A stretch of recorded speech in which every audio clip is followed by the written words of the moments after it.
you actually say it's easier for us to give love, to love others, than it is to really receive it. What is the barrier that makes it so hard for us to receive the love that can transform us and then transform others? It's such a great question.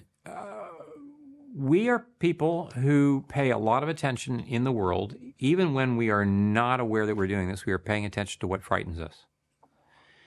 And we love until love shows up at our doorstep. Because then love makes demands on me. Like, I didn't think that love demanded anything of me. Oh, of course it does. It demands that I love my neighbor. It demands that I allow myself to seek forgiveness and to forgive.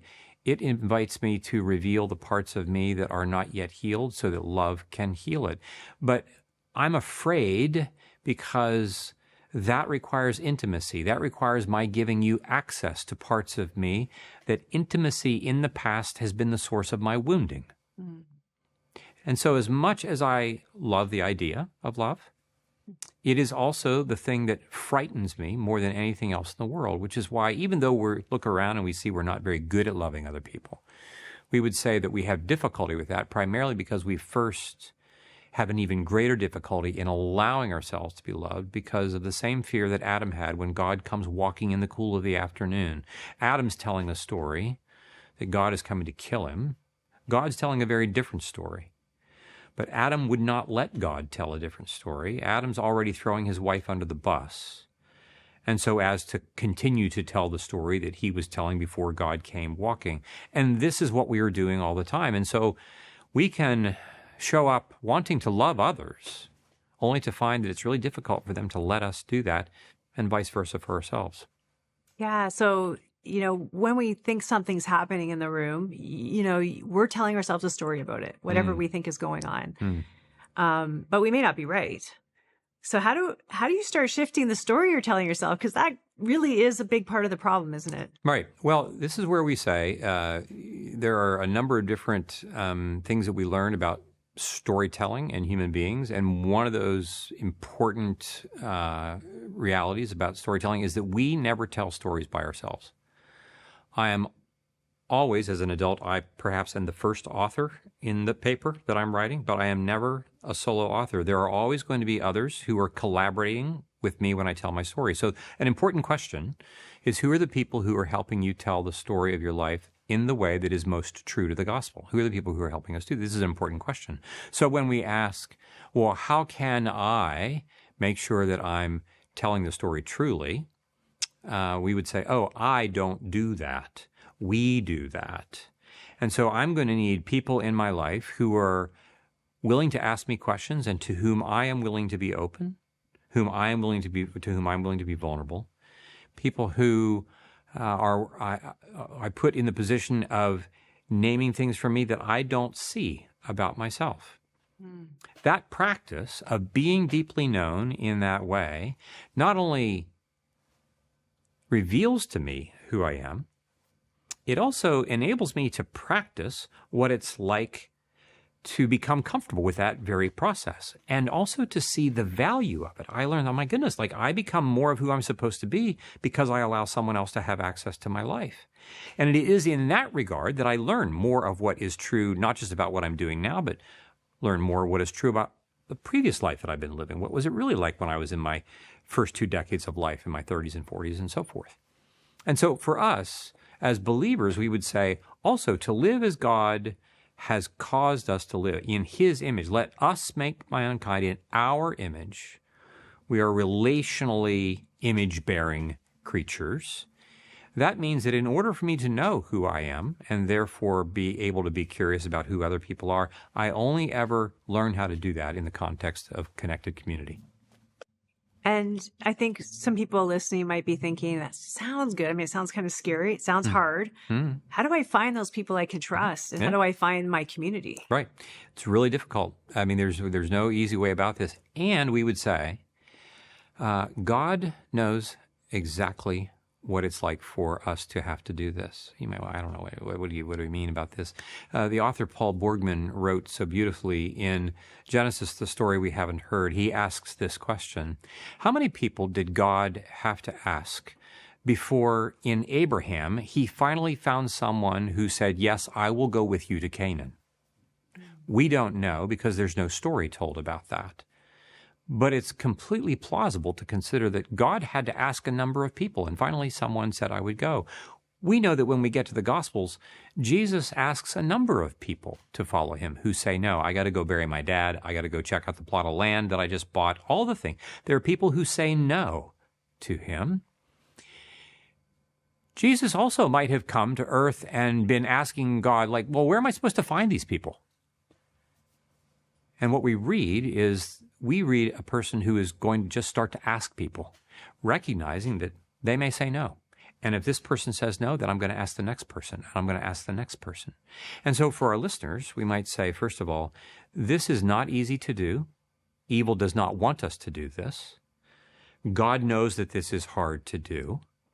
And God could not be more excited that you're even considering doing it. Because the moment that you say, okay, I'm going to pick one person, and I'm going to ask them, will you be willing to share your story with me if I share my story with you? And if you're looking for some guidelines, I've written a couple of books where people can get this. But if we want to do this, and if someone says yes, then we ask a third person, and then we ask a fourth person. But the point being that the very act of taking these steps forward is one of the ways in which we are bearing God's image.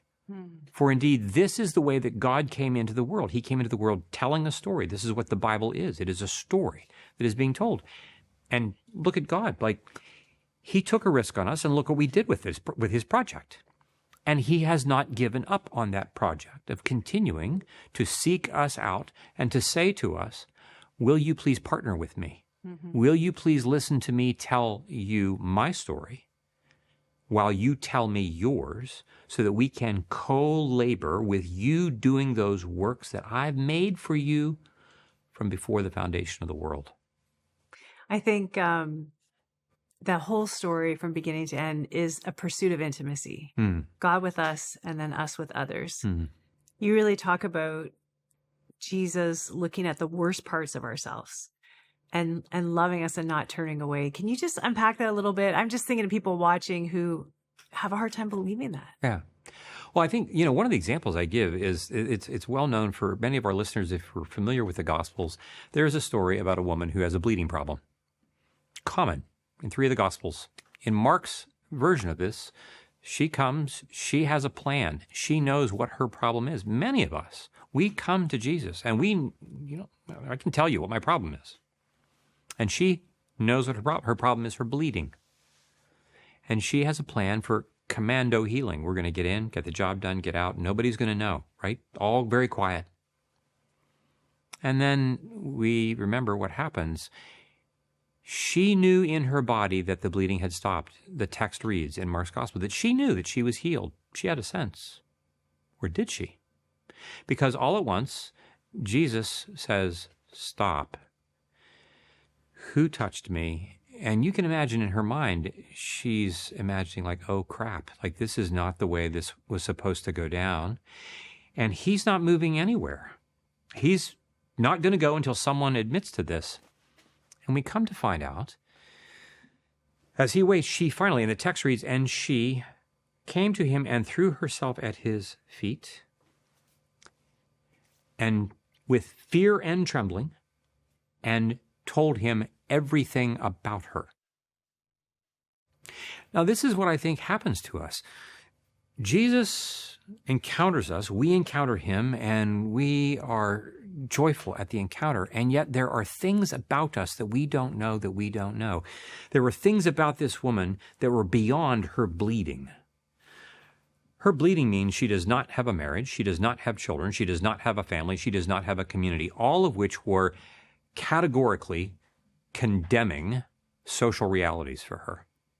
She could be healed of her bleeding and still not have a community or a husband or a child or any of that. Because what is she going to do? Say, no, I'm clean. Really? No, seriously, I am. Believe me. Not until publicly he invites her to take this huge risk of vulnerability. and say, this is my story in front of all of these people, because he is unwilling for there to be any stone of shame left unturned, much of which within our own lives we don't know that we don't know. But he does. And those by whom we are going to be deeply known, if we give them access, they can ask questions as well that introduce us to parts of ourselves that we've been keeping in the dark. But when they come into the light, healing is realized, and that then becomes energy I no longer have to burn to contain this, and this is energy that is now available to create beauty and goodness in the world with God in the way that he wants me to. That's such a beautiful perspective. I think for somebody who is like, their hearts are hungry, I think, when they listen to what you're saying, that they want to create that beauty. They want to have that intimacy. They want to be known, and they want to know others. What are some steps they could take today? How do they even start when they realize they're in this state of isolation, I think, in a sense, and independence, like our culture lives in? Right. Well, there are a couple of things that we can do. And again, they're not necessarily easy. As we like to say, life is actually very simple and extraordinarily difficult. But it's not difficult because it's complicated. It's difficult because we have constructed narratives in my mind to keep me away from myself, to keep me from having access to the parts of me that I hate the most, that I'm afraid of and worried about. And so one of the things that we say to folks that's very easy, but when I say simple, people can begin to write things. We can actually write our story. This is one of the things that we have people do from the very beginning. Have any of our listeners ever considered beginning to write a journal? And there's a simple way to do this. Just take the first 10 years of your life and say, I want you to write for 30 minutes. Begin with your earliest memory. I just want you to begin to write. Well, what am I supposed to write? And is it going to be the important things that I'm supposed to write? And say, actually, the very act of writing itself is an act of trust that you're giving to the Spirit to say, I want you to reveal more of me to me. I'm going to write about it. Then you take another 30 minutes a week later and you write about your second decade and so forth and so on. Then comes the next risk. I want you to ask someone if they will listen to you read your journal. And you're like, no. I am not doing that. But do we want to be known? We don't have to be known, and you can continue to believe that your life is really complicated. To which we will say, okay, you don't have to. And you can remain where you are until you're no longer wanting to live in that space. And so, writing in a journal, asking one person if they would be willing, if you would be willing, together would be willing to have you read this to them, and perhaps ask them to do the same thing. But also be prayerful about this. And that's one thing that I would say, is that these kinds of these exercises are invitations to commune with the Father. We don't believe that we're just doing this by ourselves in our isolated state. We believe that the Holy Spirit is active and engaged and wanting us to tell our story more truly. In the same way that she came and with fear and trembling threw herself at his feet and told him everything about her in order for her to be fully liberated. Mm-hmm. And so those are two things that our listeners can try. That is amazing. I could talk to you for another hour. Thank you so much for joining us today, Dr. Thompson. Thank you so much. It's been a pleasure. Thanks.